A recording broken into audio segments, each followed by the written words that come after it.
we're gonna hold the rest of the show in the dark just for fun.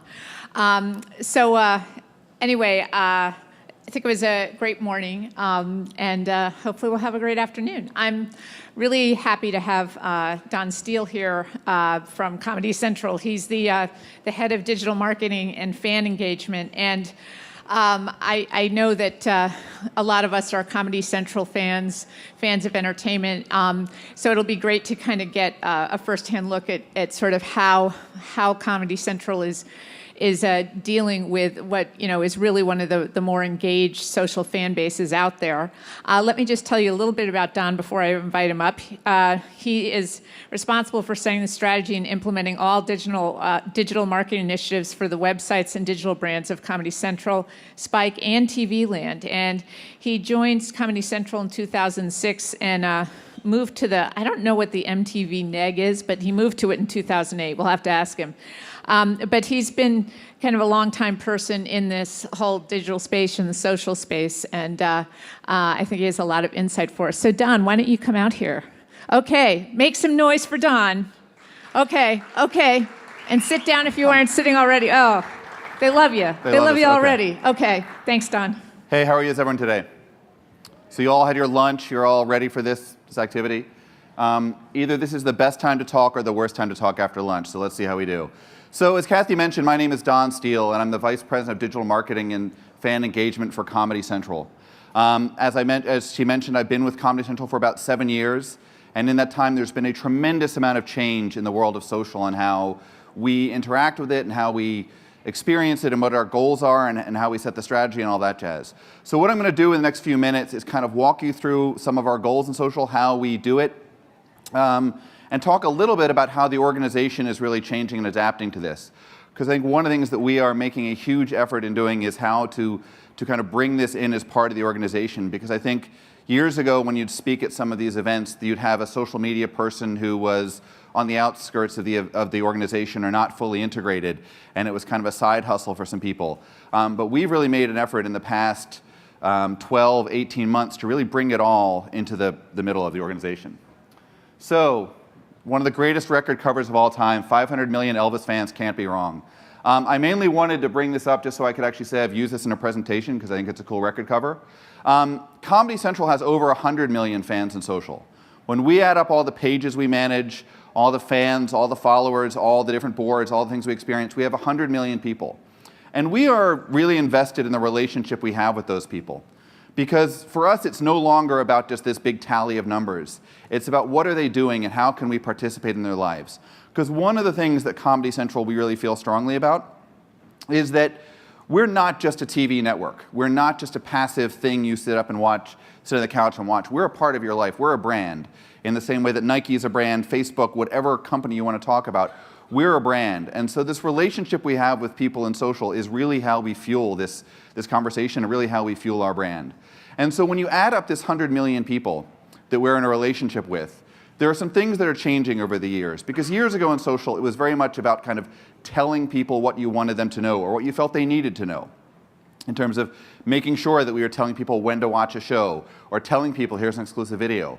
But now, kind of like any relationship you have with a friend or your wife or whatever, it's about this relationship. And for us, that means it's a lot more listening and a lot more understanding what people are doing and really when they're doing it and how they're doing it.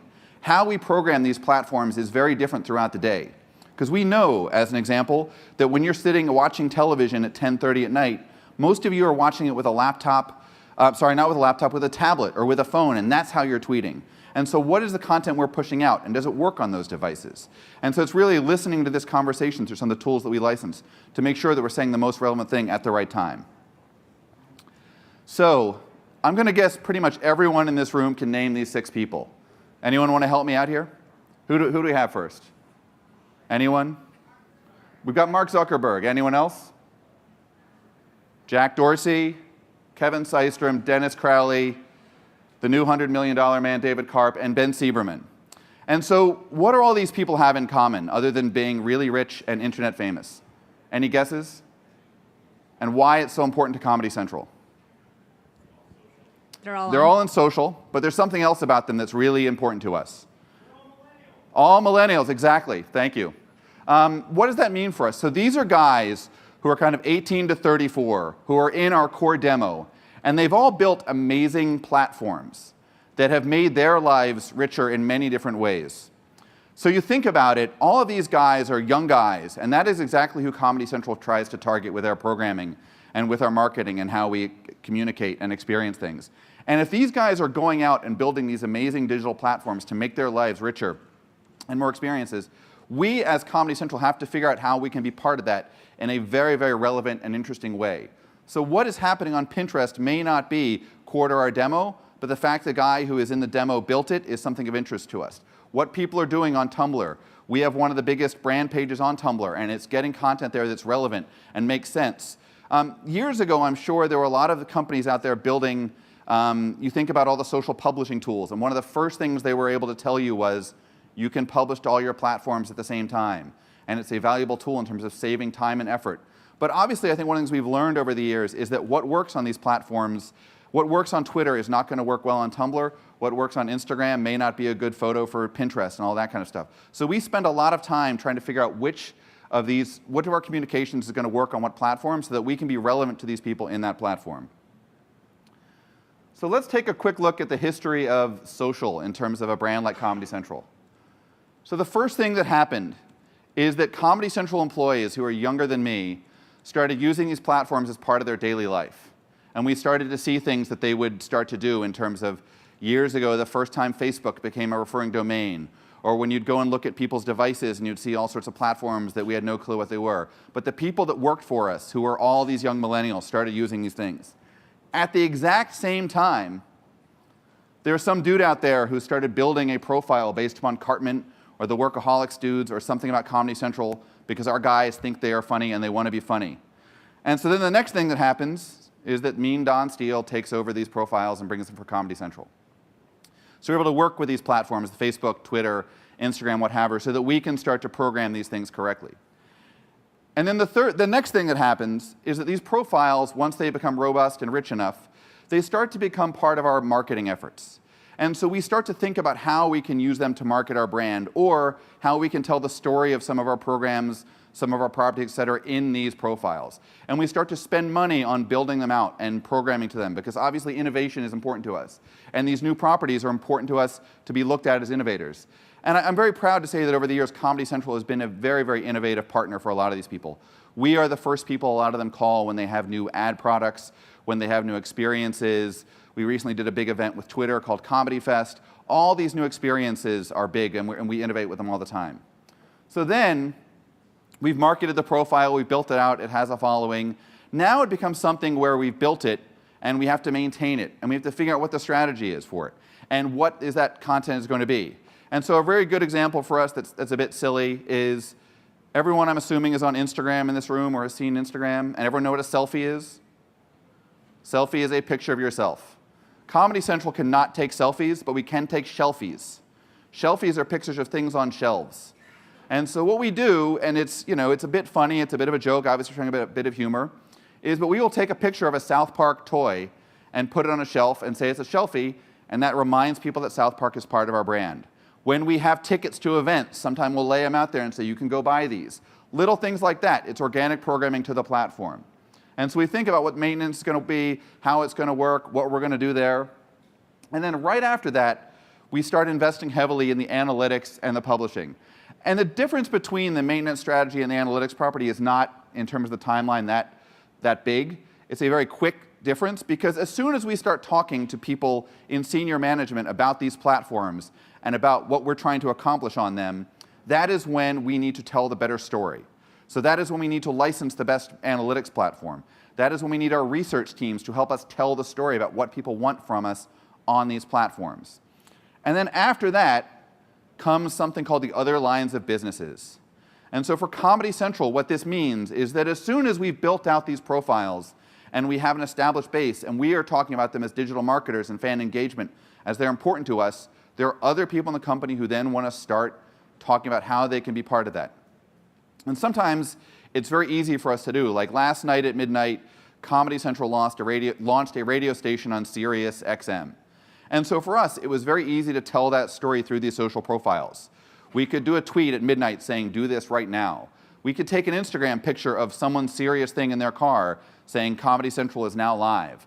We can do a Facebook post saying do this. We can do a contest to help people unlock download codes. We can do all these kind of things. We can work with SoundCloud to get the first 5 minutes and embed it in a tweet and all that kind of stuff. But then other times it becomes a lot more challenging for us. And that is when a brand X is sponsoring part of our content. And how do we bring them to part of the conversation? And so that's something we're asked quite a bit about. And I'm sure other people with brand pages like this are often figuring out how these partnerships can live and how you can extend these sponsorships.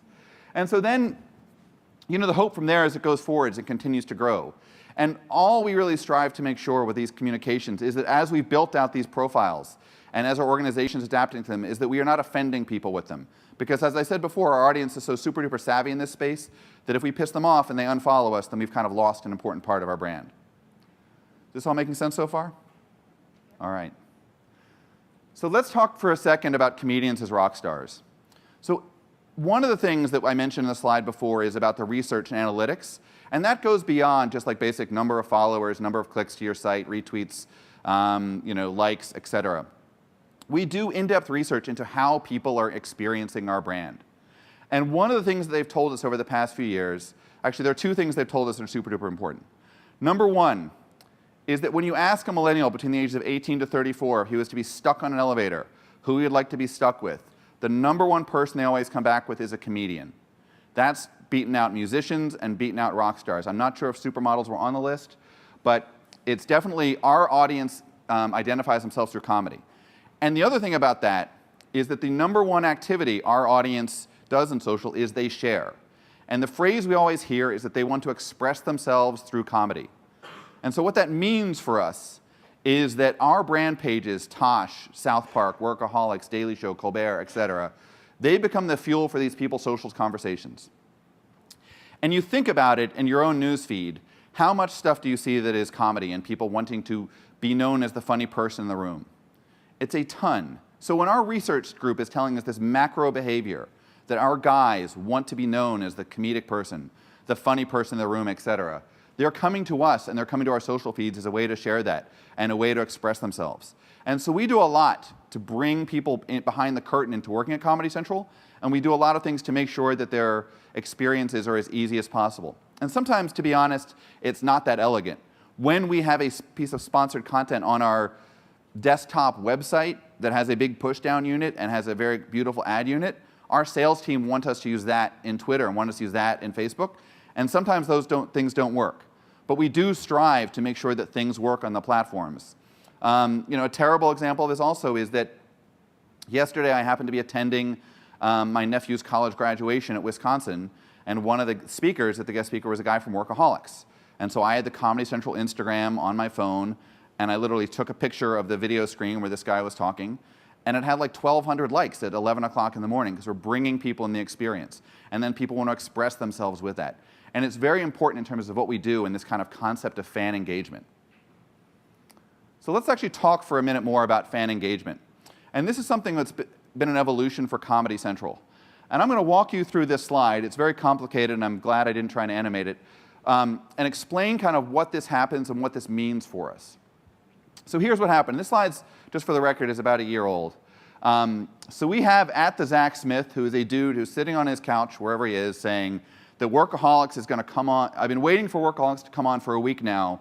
Hashtag 1 more hour, Comedy Central. And then someone who works for us was smart enough to see this and basically said 37 minutes if you're on the East Coast to that person. An individual communication to an individual fan. This is not buying a billboard. This is a one-to-one relationship we're building. But then his buddy, who also follows Comedy Central and who follows him, thought that's about the coolest thing he ever says and said, "Nice dude," all caps. And then his buddy tweets back to him, and we're out of the conversation, and he says, "Very nice." But then the other dude wants to kind of show he's on his level, and he said that a baseball player from the Cleveland Indians replied to him, bro. Used bro, very technical word, and it's a good day on Twitter. And so we are sitting there watching this conversation happen. And then someone from Comedy Central tweets back to both people and said, "We are cooler than him, and it's a great day on Twitter." And so we are now having a conversation. A major brand is having a conversation with two kids who actually go to college in Indiana someplace. And so then at the Zach Smith, the original person responds, haha, you win, Comedy Central, you win. And then he tweets, so, telling all of his friends, so at Comedy Central is following me on Twitter. No big deal, get on my level. So we have more or less validated this guy's night by telling him that he is important to us. But the flip side is his buddy, Josh Hall, now goes a little bit crazy. Goes at Comedy Central, at Zach Smith, pardon my language, hashtag fuck yeah, man, hashtag fuck yeah, team follow back. And then again, and he's not part of this conversation to us at least, he's like, you just earned a permanent bleeping follow, comedy is life. And so this for us is a very important conversation. And when you go back to kind of archaeology, this is a conversation that changes how people think at Comedy Central about what we do. Because this was a tipping point for us in that dedicating these fan engagement, and it's not just about telling people to do stuff, it's about communications with them and experiencing this with them that becomes important to us. One of the things we strive to do with our Comedy Central in Social and our World in Fan Engagement is that we want to be part of people's daily communications. And so that means a lot of different things to us. That means obviously we do have to tell people when to watch shows or when shows are coming on. We do encourage them to listen to Sirius today. But also it meant today that we were making jokes about Tumblr. It meant that people are assigned to look at Twitter and look at hashtag and look at what's trending and look at the world and make jokes.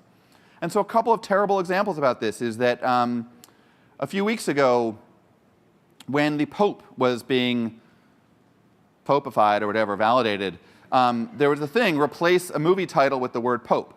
And so someone who works for us tweeted out, Star Wars Episode 4, New Pope. And it became the top tweet for that hashtag.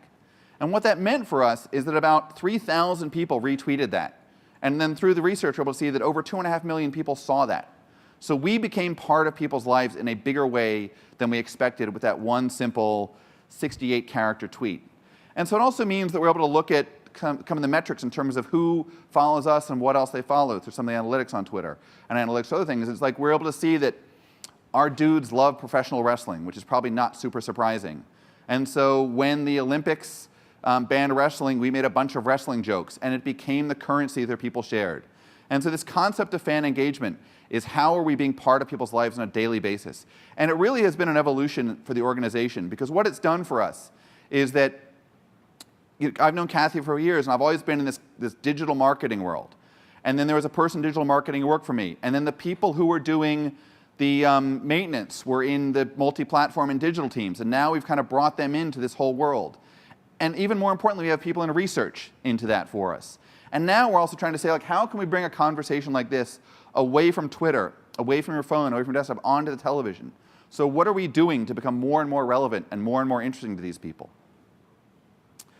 So finally, I want to talk a little about what I think some of the major challenges are, and I would love some questions if you have time.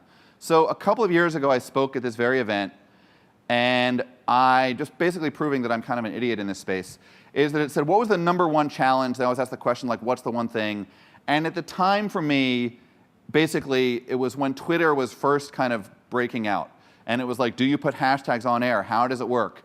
And this kind of concept at the time of these bright, new, shining things distracting us from the day-to-day and the important stuff. And so when a new platform would launch, like, are we spending a lot of time focusing on that, or as opposed to other things? And so I think that has changed right now.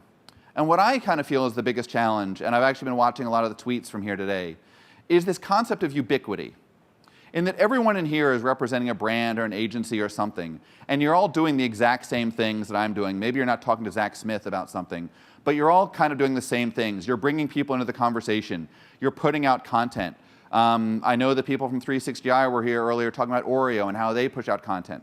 And so now you have Comedy Central competing with a brand like Oreos. And we've never had to compete with Oreos about anything in the past. But we're competing with them now on this concept of how much content they're putting out. And so for us, it's like, how do we maintain relevance? And how do we maintain interest these people? And a big chunk of that is going to be, obviously, how we innovate and making sure things work better and making sure that our content is seen at the best time and how we advertise on here and where these platforms come in our advertising thing. But the other thing that's kind of really interesting is that, let me just do a raise of hands. Of the TV shows, Breaking Bad, Game of Thrones, or Mad Men, how many people in this room have done what is technically known as plowed through a bunch of episodes? Right. So a lot of you are sitting there plowing through episodes. And that is a behavior that is not going to change. Because of Netflix, because of on-demand, because of websites, because of mobile apps, all this kind of stuff, you are sitting there and you can plow through episodes. And there's something you're not doing when you're doing that. And that is you're not tweeting about it. You're not unlocking a Get Glue sticker. You're not using Shazam to unlock exclusive content. You're not doing any of these things. You are dedicated to this experience of watching content. And so Comedy Central, as a media brand, we have to think about what we're saying and what we're doing and when we're doing it so that we can become part of that experience as well. And sometimes it's basically acknowledging, like on a Sunday morning, say, today is a great day to plow through a bunch of episodes of Workaholics, clean out your DVR. And so things like that we tweet out are not traditional conversations that marketers used to have in terms of acknowledging a behavior that maybe we can't monetize or grow in the best way, but it's what you're doing. And so a lot of, again, what we said to do is like, how are we being relevant with these people and saying the things they want to say, where they want to hear them, and kind of listening and stuff like that. So does anyone have any questions about this? Questions? Let's see. Well, and while you think of a question, I was looking at these Tumblr tweets on Comedy Central. Yahoo buying Tumblr feels like your dad buying a pair of skinny jeans. Thank you very much. Let's see. Yahoo buying Tumblr is really going to pay off when the dominant currency becomes Doctor Who GIFs. Who writes this stuff? Not me. So, okay. As you heard from my presentation. No, so it's like, but that's, again, the language is that we understand that Doctor Who GIFs are huge on Tumblr. We have a very big Tumblr profile. And if these jokes and these conversations were not relevant to the audience, they're just not going to be part of what they want to experience. And so some of those things are retweeted a couple hundred times. And so we're providing people with a little bit of humor that they can share for us and extend our brand and become our brand ambassadors. And so that's a big thing. So there are lots of other examples, things like that. And it was very interesting. There was one where it was like, how your grandparents will read tomorrow's news is that, boy, a bunch of Yoo-hoo is really expensive or something like this. And there was someone who was a grandparent who tweeted back to us and said, I find that really rude and insulting. I'm of this age. I understand exactly what's going on. And we responded to them like, that's really cool. You're awesome. So we kind of validated them in a little bit. Hopefully they're going to watch our network tonight. Right, see? Yeah. Well, I hope so, because, it was really offensive. No, I'm kidding. Any other questions? Come on. Yes. Oh, yes. Tony. I'm coming. Say your name, title, and social security number, please. Tony Jarvis, research architect, the Olympic Media Consultancy. Obviously, this is very rich data that is relatively new in what a TV cable network does. Yes. So where does this go in terms of the dilemma that a cable company, and I don't want to demean you, but a cable company your size in terms of the ability of Nielsen to measure you, with RentTrack that is now using set-top box data, is giving richer data, in that at the end of the day, if you can drive your programming audience, you can get more subscription revenue because you can force the price up with the cable MSOs, but you can also get more ad revenue. So I see a huge opportunity here, but I'm wrestling with perhaps three main data streams because this is a new addition to Nielsen and RentTrack. So to be very honest, a lot of the questions you're asking are things we grapple with every day, and people at higher levels, have these conversations because when people watch something, when they plow through episodes on Netflix, that's not being monetized in the same way as a real episode is. Then you also had things like Twitter has announced with Nielsen that they are going to have some kind of rating in the fall. And so what does that mean for us? And we've kind of taken a best stab at what we would want it to be if we were in charge of that in terms of a combination of reach and engagement. And so that's a big number. And there's a lot of other factors in this in terms of devices and where people are doing it. But part of it, I guess, gets back to the bigger thing is that we want to be a brand, right? We don't just want to be viewed as a passive TV network because brands sustain longer than just TV networks. And I think the analogy that we sometimes look at internally is Blockbuster versus Netflix.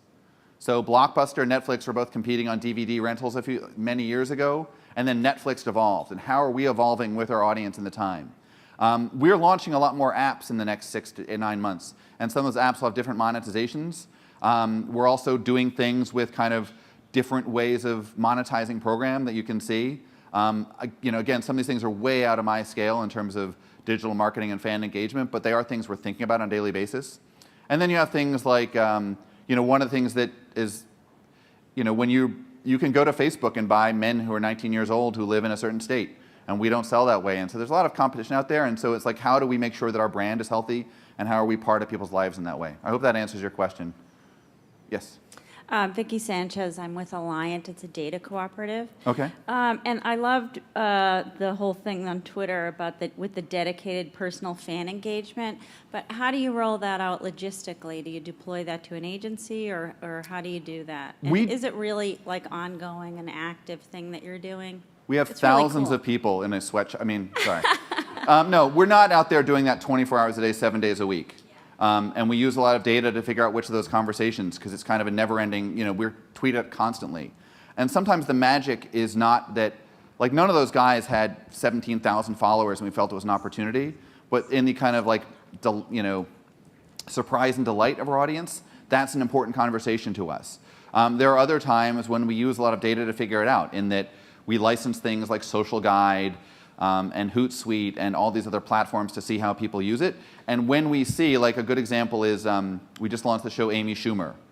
And last week, Zach Braff, who has about 800,000 Twitter followers, out of nowhere, at like 3 o'clock on Saturday afternoon, tweeted out that it was his new favorite show. And so we can find that, and we have an alert that goes off that we know that someone of great import to the world of Twitter has said something about us. And then we can kind of retweet that and engage it. But we dedicate people in terms of every day there's someone who goes in against live programs. Most of the people who work in the department have Comedy Central on their phone and can go in and see what's happening at different times of day. And we are looking to get smarter, but I would say that organizationally people understand the value of those small conversations, and the more of them we can have, the better. Hi, David Mattson, Sales Director for Channel Factory. Bit of a change in gears, but just wondering how much you value subscribers on your YouTube brand channel, and how you engage there. In other words, same kind of approach for that as Twitter and the other platforms?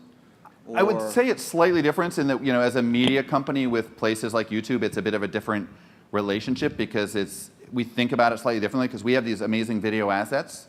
But at the same time, as we program to YouTube and we do things on YouTube to make sure we get subscribers, so we've encouraged the people who are making videos for us to do the things where they point at annotations like I'm doing now in terms of subscription. And we definitely are playing in that YouTube ecosystem of, we'll make a video with channel X and part of Comedy Central being channel Y, and then we'll do a preview clip to promote to your clip, and you do a thing to post back to us, and that whole kind of sharing.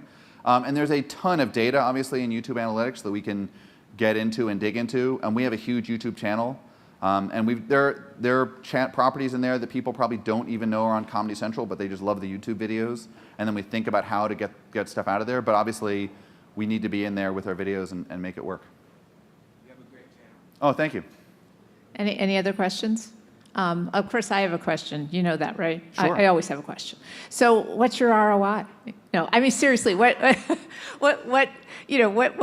your ultimate objective? I mean, obviously, you have several channels that you want to drive people to. Right. There's obviously a lot of content online now. There's obviously the cable network. So, when you have to tell people why this is important, how do you explain what your return is? At the end of the day, I look at my job in kind of 3 giant buckets, right? Number 1 is that how are we using desktop, mobile, et cetera, to drive people to television? And number 2 is our websites are pretty big businesses for us in terms of ad sales, and how do we drive people there? And then the third bucket is like, how are we part of people's digital experiences in their lives? And so a lot of the ROI is these kind of soft metrics in terms of like, or maybe not soft metrics, they're real numbers, like number of followers, number of fans, traffic that we drive to our site. Obviously, we as a cable network get excited and we see things from Trender and Social Guide and what have you about the most engaged shows and the biggest social shows, et cetera, like that. And so those are things we look at. But then there's another part of it about, Comedy Network. Like, I used to work years ago in direct marketing. And the reason I started working in digital is that one of the things they made you do in direct marketing is for a catalog company is they made you answer the phones. And all you'd get were people complaining. And it was like, I want to return this. This guy got traded. I don't like this team anymore. You've got a lifetime guarantee. This golf club stinks. And all this kind of stuff. And cable networks, I liked, when I moved to them, it was a very nice thing because you didn't actually have to talk to people all the time. And so now you have this point where you can have these one-to-one relationships with people, and you can really grow this audience. And it's something that's a really compelling kind of direct marketing one-to-one experience. When I know that that guy Zach Smith watches Comedy Central every single day, that in his 5 channels, like everyone how you surf TV is like you go on, you've got 5 channels you like. I know that Zach Smith and his buddy Josh, Comedy Central is 1 or 2, probably 2 behind maybe ESPN or whatever. But we are part of their lives in a way that maybe 15 years ago we never had the opportunity because a dude sitting on the couch didn't have a microphone to say, I'm going to watch this. And it's a really powerful story to tell people. And as I mentioned before, like we are constantly looking to innovate, because when you have guys like Mark Zuckerberg and Jack Dorsey who are building companies that are innovating and they're in our demo, we want to be there with them. And so we do things that are, we test things, we work things. Some things don't work as well as we'd like. Other things work splendidly. And so we just want to be relevant to people. So hopefully it'll be a return in terms of some either Nielsen rating or subscription someplace or buying something or going to see a concert or subscribing to Sirius because they want Comedy Central channel. So this is how we build the brand. Yeah, I actually feel today like we've been hearing more people get away from, oh, how many units did you sell through your social campaign into other metrics, which I think is actually a good thing. I always like to tell the really terrible story. So I live up in Riverdale in the Bronx, and about a year and a half ago, a taxi came at 8:30 in the morning, and I'm taking my kids to school, and the taxi was for Hooters, right? And so the taxi had the chicken wings, and it had a bacon cheeseburger. So Riverdale is a neighborhood that has a lot of older people, a lot of Orthodox people, and some young families.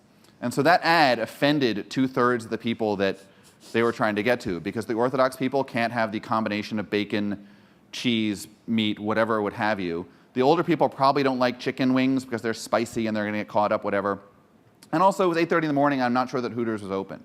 But yet no one is telling Hooters, like, what's the ROI on that taxi top? Because they take a picture of it and they show their boss, here it is. But we have, and I hear you, data and data and data. It's like we have all this data to prove the value of what we're doing and how we can do better and how we can do worse. And sometimes I honestly, and don't tell my boss I said this, but sometimes it actually hurts what we do. Because it's like one tweet was only seen by 6,400 people. It was like, well, is that good or bad? Is it, And then it's like you get people like from say, hey, can you do me a favor and tweet this for somebody? I was like, what does that mean? And it's not like, can you buy a billboard for this? That's like, oh yeah, that's really expensive and you involve 100 people to get it made and produced and bought and made and all this type of stuff. So it's like this kind of double-edged sword we're in, so. Yeah, but I bet your kids loved the Hooters ad, right? That was right. I didn't let them see it. No, I okay. censored Okay, that good from for them. you. Okay, well, thank you, Don. Oh, Please thank you. give him a round of applause. So I'm